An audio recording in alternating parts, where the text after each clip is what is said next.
adlaw mga kapobre. Kay ting-ula naman, mananom tagbulahan.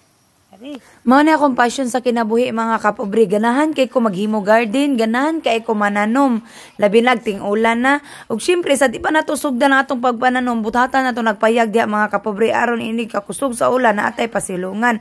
Timbang nako karon akong igsunog akong papa mga kapobre. Kani nga video mga kapobre, mao ni siya day 1, day 2, day 3. Hasta kadaghan sa adlaw hinulat nako ani mga special nga bisita. Oh, tuara tanawa. Sus, nagpadulong na po ng mga banhaan. Gino ako, day. Naulihan na ka, day. O, gisugdan day naman mga kapobre sa pagbuhat ka ng may papas mo. Gibutang na mo na sa kawayan kaya wala pa mamisog angan.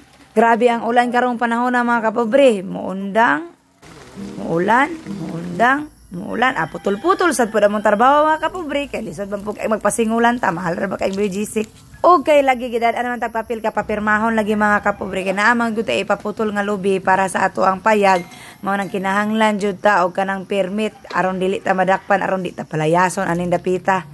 Okay, lagi na aman tay bisita.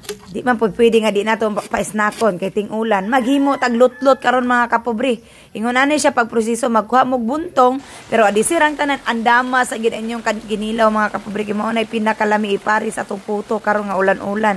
Butangan pug sabaw nga bisayang manok, higopon dayon kay perting tugnawa ang sulbad na. Pura biya po ni kanindot sa pamati mga kapobre kanang daghan kay tamangaon sa una mga kapobre maglutlot mi. Dayon kami daghan kay may mga silingan magkasinabot mi mga kapobre.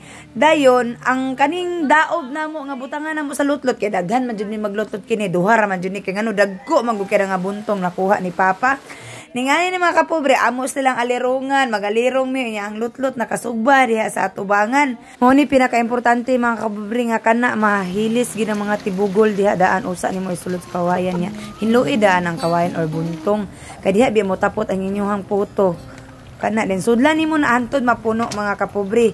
Kana gi-divide na mo nagikaduha ang isa kay walay kamay, ang isa kay naay kamay. Nen pagkahuman ana mga kapobre, inyo din na siyang takuban og kaning dahon kay para dili siya muhungaw ang kainit ug maluto gyud siya maayo. Then itak-ang ninyo sing ana magbutang og balanis duha ka buok then inyo lang siyang bali-balihon then pagkaon ni ana siya kagwapa inig maluto na mga kapobre. Then ang isa pud nga gibutangan og kamay ing ana pud siya kagwapa. So ay gyud alang-alang nga kay ang uban mahilaw ang tunga. Kung mahimo mga kapobre og magbuhat mo ani iduha ka oras or isa ka oras og tunga pero imo na siyang gibali-bali sa siga ayaw pa sagdaing nga magpundor ang siga sa inyong buntong kay masunog ang buntong mabali na sa tunga wala mo makaon. Pasin mo gamit niya mo atong buntong nga laya na ha kinahanglan gyud siya buhi mga kapobre kay inyo mang idangdang sa kalayo kay og laya na inyong ibutang diyan na musiga nag-apil yung puto.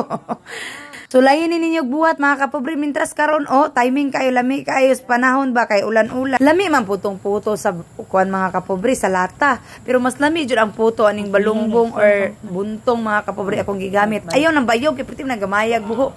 Buntong or balungbong mga kapobre. Ay lang pala ani siga bali-bali lang. Salamat sa pagtana.